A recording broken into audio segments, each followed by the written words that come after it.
जिंदगी में कभी न कभी हम सब किसी डिग्री के स्ट्रेस या तनाव से निकलते हैं। जैसे कि अगर हमारी कार का एक्सीडेंट हो गया, घर में आग लग गई, हम मीटिंग के लिए जा रहे थे, अपनी फेवरेट ड्रेस प्रेस कर रहे थे और वो जल गई। एग्जाम के लिए जाना है और पूरी तैयारी नहीं। अब ये तो छोटे मोटे ट्रांजिएंट स्ट्रेस होते हैं। इनसे डील करने के लिए हमारी बॉडी सशक्त होती है। हमारी बॉडी ऐसी सिचुएशंस में एक स्ट्रेस हार्मोन या एड्रेनलिन प्रोड्यूस करती है, जिसका लेवल हाई जाता है। और जब स्ट्रेस खत्म होता है तो ये लेवल वापस नॉर्मल आ जाता है। पर सारे स्ट्रेसेस इतने शॉर्ट लिव्ड और ट्रांजिएंट नहीं होते।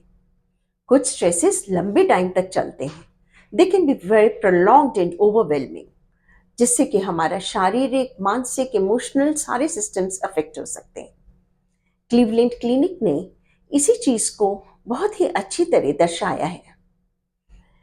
फिजिकल सिम्टम्स में लोगों के क्रॉनिक हेडेक रह सकता है, कई बार डिजीनेस, चक्कर हो सकते हैं, किसी के पूरे बदन में कहीं कहीं मसल पेन्स, एक्स रह सकते हैं, किसी के पेट में दर्द रह सकता है, कई लोगों को दस्त, इरिटेबल बावल सिंड्रोम हो सकता है, किसी का बीपी हाई हो जाता है तो किसी के चेस्ट पेन रह सकता है, लोगों को सेक्सुअल डिस्फंक्शन भी हो सकता है और किसी किसी का इम्यून सिस्टम वीक हो सकता है।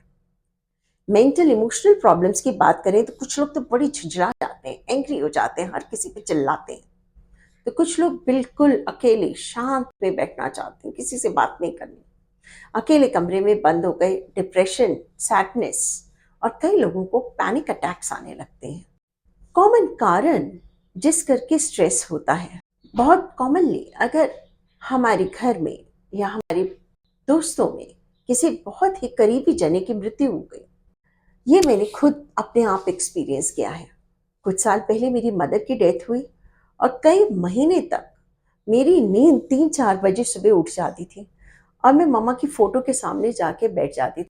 तब मैंने पहली बार एहसास किया कि क्रॉनिक स्ट्रेस हमारी किस प्रकार स्लीप क्वालिटी को हिंडर कर सकता है। नींद नहीं आती है तो डिस्टर्ब्ड आती है, बातें याद आती रहती हैं। कई बार जब हम क्रॉनिक प्रॉब्लम से, बीमारियों से निकल रहे होते हैं, जैसे कि कैंसर के मरीज होते हैं, बेड रिडन पेशेंट्स होते हैं, वो भी काफ़ी स्ट्रेस में चले जाते हैं। और यही नहीं, जो लोग उनकी केयर करते हैं वो भी कई बार बहुत स्ट्रेस से निकलते हैं। फाइनेंशियल क्राइसिस से बहुत सारे लोग स्ट्रेस में चले जाते हैं। स्टॉक मार्केट डूब गया, बहुत फाइनेंशियल लॉसेस हो गए, जॉब चली गई, अब ईएमआईस कैसे जाएंगी, बच्चों की स्कूल की फीस, घर का किराया कैसे जाएगा। वैवाहिक जीवन से संबंधित समस्याएं भी अक्सर स्ट्रेस का कारण बन जाती हैं। सेपरेशन या डिवोर्स का केस चल रहा है, इनफर्टिलिटी है, आप प्रेगनेंसी चाहती हैं और बच्चा नहीं हो रहा, रेकरेंट बार बार मिसकैरेजेस हुए जा रहे हैं, ये सब चीजें कपल्स के लिए बहुत बड़ा स्ट्रेस या तनाव का कारण बन जाती है। रिटायरमेंट के आसपास भी बहुत सारे लोग स्ट्रेस से निकलते हैं। दोस्तों, अगर आपने अभी तक हमारी चैनल को नहीं सब्सक्राइब किया तो तुरंत गायनीपीडिया को सब्सक्राइब करें, क्योंकि हम बनाते हैं वीडियोस आपकी हेल्थ के लिए। स्ट्रेस से जूझने के लिए अलग अलग लोग अलग अलग तरह तकनीक अडॉप्ट करते हैं। जैसे मेरी आदत है, मैं जब स्ट्रेस से निकल रही हूँ तो कुछ कुछ उठा के खाने लग जाती हूँ, पर ये बिल्कुल अच्छी आदत नहीं है, आपको हरगिज नहीं करना चाहिए। कुछ और लोग अल्कोहल का सेवन करने लगते हैं, कई लोग स्मोकिंग करने लगते हैं, कई लोग ड्रग्स लेने लगते हैं, पर ये चीजें बढ़िया नहीं होती।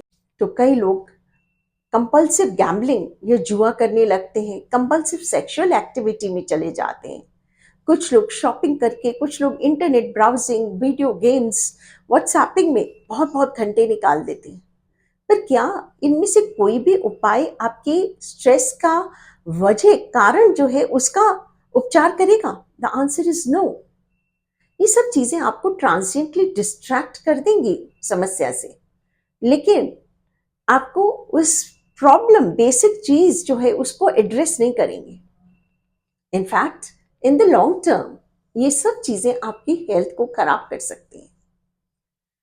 तो दोस्तों, फिर क्या किया जाए जो हेल्दीली हम अपने स्ट्रेस को टैकल कर सके? यही हमारा टॉपिक है अगली वीडियो का। How to cope with stress in a healthy manner. अपने तनाव को किस तरीके से समझदारी से टैकल किया जाए। हम जल्दी ही आपको नेक्स्ट वीडियो में इस टॉपिक पे चर्चा करेंगे। तब तक के लिए गायनीपीडिया चैनल और मैं डॉक्टर नीरा भान आपको बेस्ट ऑफ लक बोलते हैं। नमस्कार।